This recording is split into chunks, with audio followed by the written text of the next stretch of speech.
प्यारे बच्चों, हिंदी सेशन में आपका स्वागत है। बच्चों, इसके पहले कालांश में हम बाल महाभारत कथा का पाठ 11 पांडवों की रक्षा भाग 1 यह पढ़ चुके। इस पाठ में हमने देखा कि पांचों भाई माता कुंती के साथ लाख के भवन में प्रवेश करते हैं।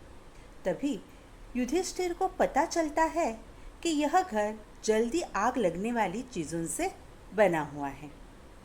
विदुर की बातें उन्हें याद आती है। विदुर ने भेजा हुआ कारीगर महल के अंदर से रास्ता निकालता है और सभी कर्मचारी व पुरोचन गहरी नींद में सो गए यह देखकर भीमसेन भवन में कई जगह आग लगा देता है। फिर पांचों भाई माता कुंती के साथ सुरंग के रास्ते से बाहर निकल आते हैं। सभी जनता सोचती है कि पांडव तथा माता कुंती भवन में लगे आग में जलकर भस्म हो गए। यहाँ तक का पाठ हम पढ़ चुके थे। अब हम पांडवों की रक्षा भाग 2 का अध्ययन शुरू करते हैं। तो देखो, वारणावत के लोगों ने तुरंत ही हस्तिनापुर में खबर पहुंचा दी कि पांडव जिस भवन में ठहराए गए थे वह जलकर राख हो गया है और भवन में कोई भी जीता नहीं बचा। धृतराष्ट्र और उनके बेटों ने पांडवों की मृत्यु पर बड़ा शोक मनाया। वे गंगा किनारे गए और पांडव तथा कुंती को जलांजलि दी। फिर सब मिलकर बड़े जोर जोर से रोते और विलाप करते हुए घर लौटे। परंतु दार्शनिक विदुर ने शोक को मन ही में दबा लिया, अधिक शोक प्रदर्शन न किया। इसके अलावा विदुर को यह भी पक्का विश्वास था कि पांडव लाख के भवन से बचकर निकल गए होंगे। पितामह भीष्म तो मानो शोक के सागर ही में थे, पर उनको विदुर ने धीरज बंधाया और पांडवों के बचाव के लिए किए गए अपने सारे प्रबंध का हाल बताकर उन्हें चिंता मुक्त कर दिया। वारणावत के लोगों ने तुरंत ही हस्तिनापुर में खबर पहुंचा दी कि पांडव जिस भवन में ठहराए गए थे वह जलकर राख हो गया है और भवन में कोई भी जीता नहीं बचा। हमने देखा कि वारणावत की जनता समझती है कि माता कुंती व पांचों भाई भवन में जलकर राख हो गए। यह खबर वे हस्तिनापुर पहुंचा देते हैं कि उसी भवन में जलकर वे राख हो गए और भवन में कोई जीवित नहीं बचा। धृतराष्ट्र और उनके बेटों ने पांडवों की मृत्यु पर बड़ा शोक मनाया। वे गंगा किनारे गए और पांडवों तथा कुंती को जलांजलि दी। फिर धृतराष्ट्र और उनके बेटे पांडवों की मृत्यु पर शोक मनाते हैं और गंगा किनारे जाकर उन्हें जलांजलि भी देते हैं। फिर सब मिलकर बड़े जोर जोर से रोते और विलाप करते हुए घर लौटे। परंतु दार्शनिक विदुर ने शोक को मन ही मन में दबा लिया। फिर सभी लोग क्या करते हैं, रोते हुए अपने घर पे चले आते हैं। इसके अलावा विदुर को यह भी पक्का विश्वास था कि पांडव लाख के भवन से बचकर निकल गए होंगे। पितामह भीष्म तो मानो शोक के सागर में ही थे, पर उनको विदुर ने धीरज बंधाया। फिर विदुर को विश्वास था कि पांडव बचकर निकल गए होंगे, परंतु पितामह भीष्म को शोक अनावर हुआ, पर विदुर ने उन्हें धीरज बंधाया और पांडवों के बचाव के लिए किए गए अपने सारे प्रबंध का हाल बताकर उन्हें चिंता मुक्त कर दिया। और विदुर ने पांडवों के बचाव के लिए किए गए प्रबंध का हाल भीष्म को बताया और उन्हें चिंता मुक्त कर दिया। उनकी चिंता दूर हो गई।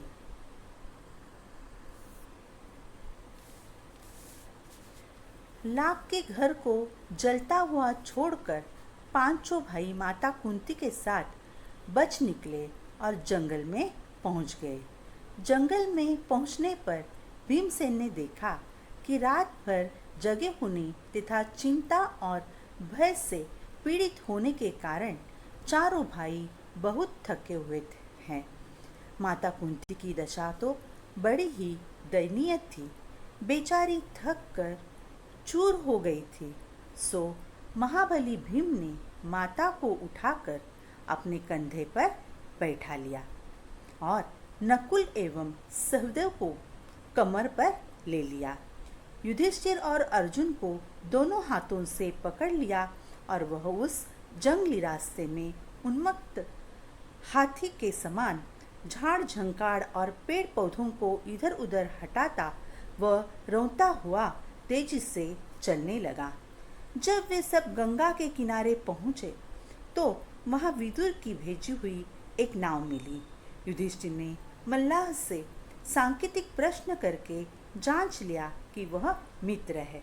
वे लोग अगले दिन शाम होने तक चलते ही रहे ताकि किसी सुरक्षित स्थान पर पहुंच जाएं। लाख के घर को जलता हुआ छोड़कर पांचों भाई माता कुंती के साथ बच निकले और जंगल में पहुंच गए। तो पांचों भाई व कुंती जलते हुए लाख के घर छोड़कर बच के बाहर निकल आए और जंगल में पहुंच गए। जंगल में पहुंचने पर भीमसेन ने देखा कि रात भर जगे होने तथा चिंता और भय से पीड़ित होने के कारण चारों भाई बहुत थके हुए हैं। तो जंगल में पहुंचने के बाद भीम ने देखा कि चारों भाई व माता कुंती रात भर जागने के कारण तथा डर के कारण बहुत थके हुए हैं। माता कुंती की दशा तो बड़ी ही दयनीय थी। बेचारी थक कर चूर हो गई थी। सो महाबली भीम ने माता कुंती को उठाकर अपने कंधे पर बैठा दिया। फिर माता कुंती की दशा बहुत दयनीय हुई थी, वो थकी हुई थी। यह देखकर बलवान भीम ने माता कुंती को उठाकर अपने कंधे पर लिया और नकुल व सहदेव को भी कमर पर ले लिया। युधिष्ठिर और अर्जुन को दोनों हाथों से पकड़ लिया और वह उस जंगली रास्ते में उन्मत्त हाथी के समान झाड़ झंकाड़ और पेड़ पौधों को इधर उधर हटाता व रोता हुआ तेजी से चलने लगा।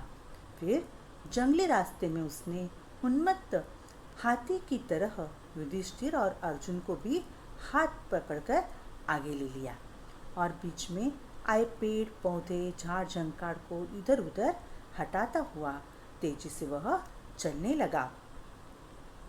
जब वे सब गंगा के किनारे पहुंचे तो वहां विदुर की भेजी हुई एक नाव मिली।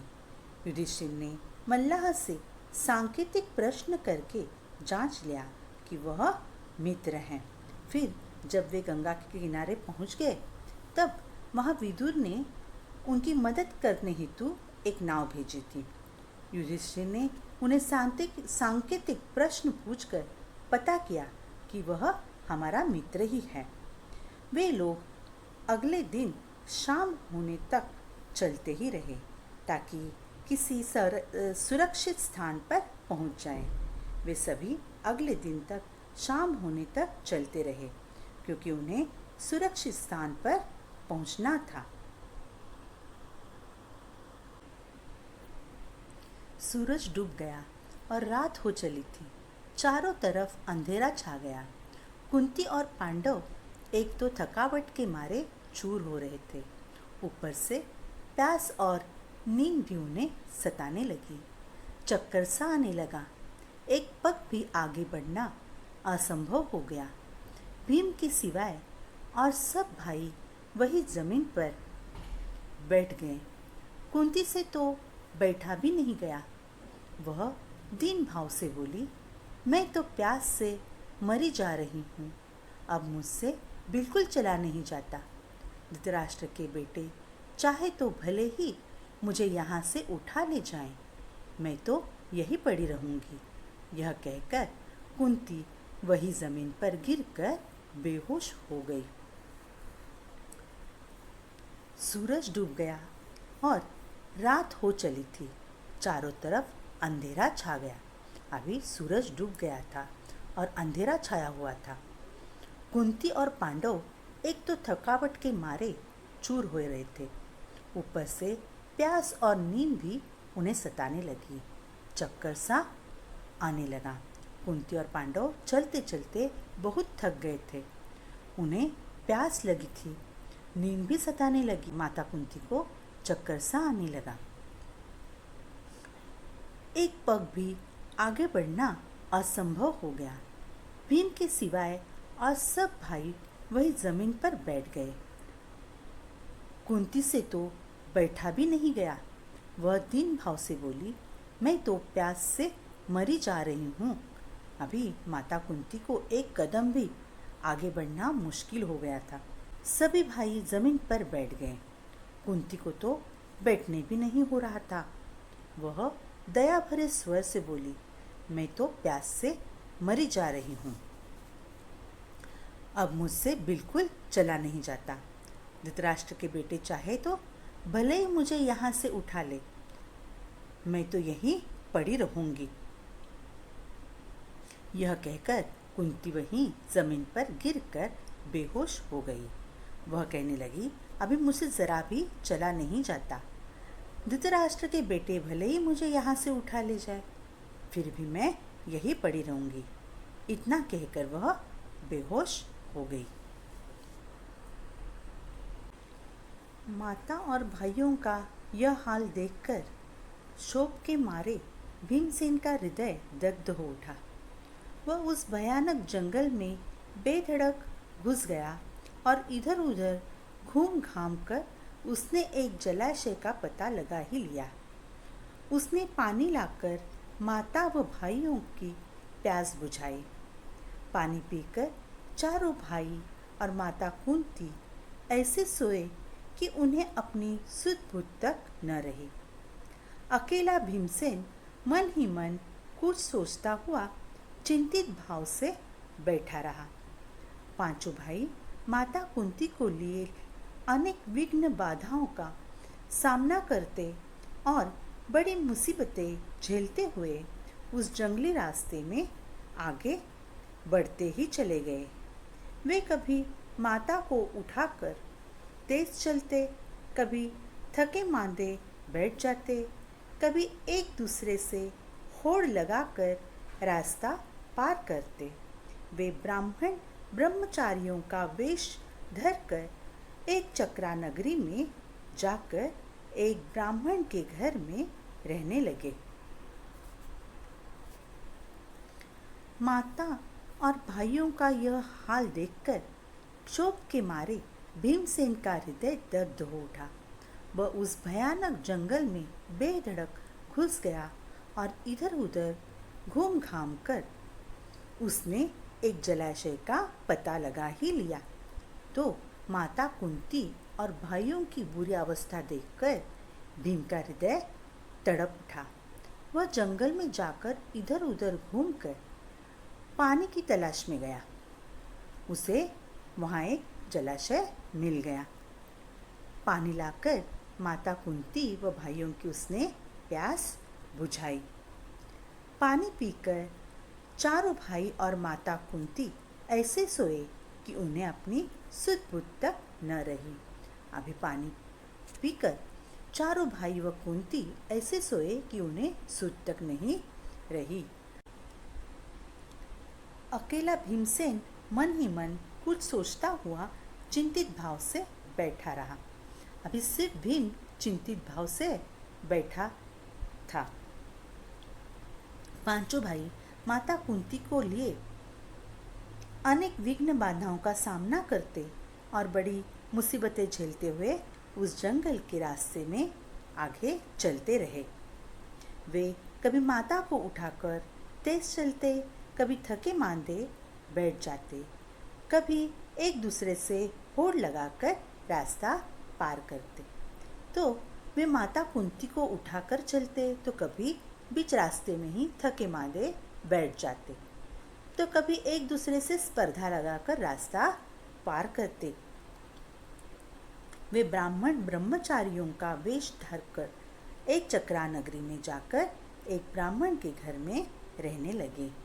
और ऐसे ही चलते चलते वे एक चक्रा नगरी में गए और वहाँ उन्होंने ब्राह्मण ब्रह्मचारियों का वेश धारण किया और एक ब्राह्मण के घर में वे रहने लगे।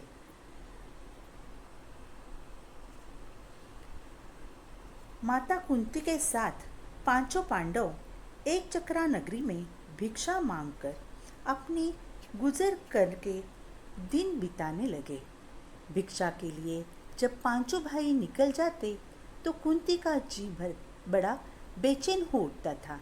वह बड़ी चिंता से उनकी बाट जोहती रहती। उनके लौटने में जरा भी देर हो जाती तो कुंती के मन में तरह तरह की आशंकाएं उठने लगती थी। माता कुंती के साथ पांचों पांडव एक चक्रा नगरी में भिक्षा मांगकर अपनी गुजर करके दिन बिताने लगे।